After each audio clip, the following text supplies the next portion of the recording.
The spider is my favorite game mode in Geometry Dash.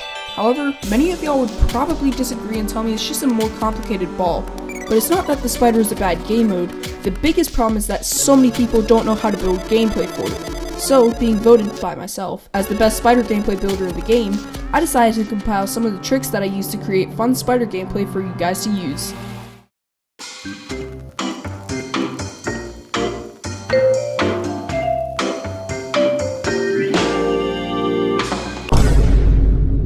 This is probably the biggest spider gameplay tip that I could ever give, so that's why it's the first tip in the video. Almost all of the other tips branch off of this, so remember this very well. Despite what it would seem, the spider is an aerial-based game mode. I know, it's very shocking to hear that the game mode that is incapable of going in the air without the use of pads and orbs is supposed to be used in the air, but it's true.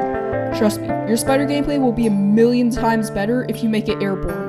If you look at any of my levels that have spider, it will always be in the air. Crystal Flux, Singularity, Flame, In the Air, the Nature Trail, you name it. Just trust me, the spider is air-based. This tip is supposed to complement the first tip, but the amount of time the spider should be airborne tends to scale with the difficulty.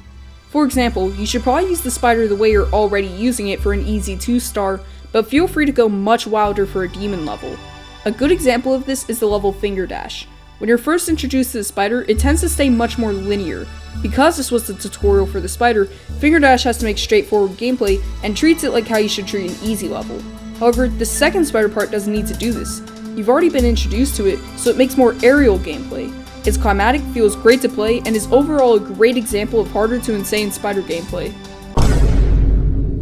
I'm gonna say it, the spider is the game mode that should be using the most pads, even more than the ball. If it wasn't clear enough, pads are the key to making your spider gameplay aerial, but you shouldn't limit yourself to the yellow pad. The main pads you'll be using are the yellow, blue, and pink pads.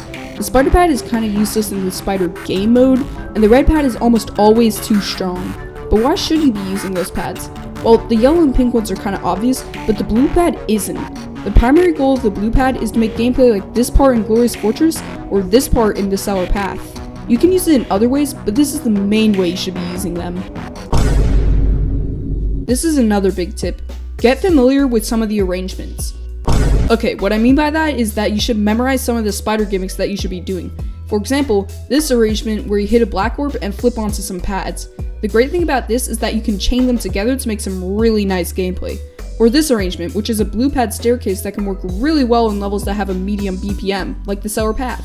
There's a lot of these arrangements, and while it can be daunting to memorize them, it's all worth it in the end. Despite what Tried would tell you, asymmetrical duels don't work very well with the spider. It can be very hard to build and usually ends up being extremely difficult to play. Now, if you think you can build it and your level's difficulty is pretty hard, then asymmetrical duel spiders can work very well. But my rule of thumb is, only use asymmetrical duels when the difficulty is insane demon or higher. Anything else should almost always be symmetrical.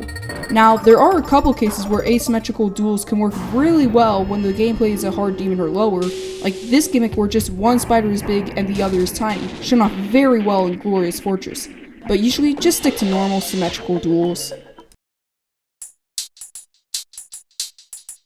And those are the 5 tips that I use when building spider gameplay.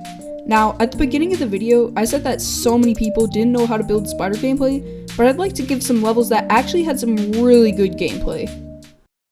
I've already mentioned Glorious Fortress and the Sour Path by Jam Attack, but another Jam Attack level that has really good spider gameplay is Jam Factory.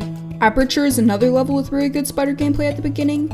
Operation Evolution Spider is a big difficulty spike, but it's still really good. Absolute Garbage by Blee, Arctic Alpine by Shadowian, Crush by Subwoofer, Hideout by Brain Eater, Kiss and Tell by Dilton77, which is a really underrated level that you should definitely check out.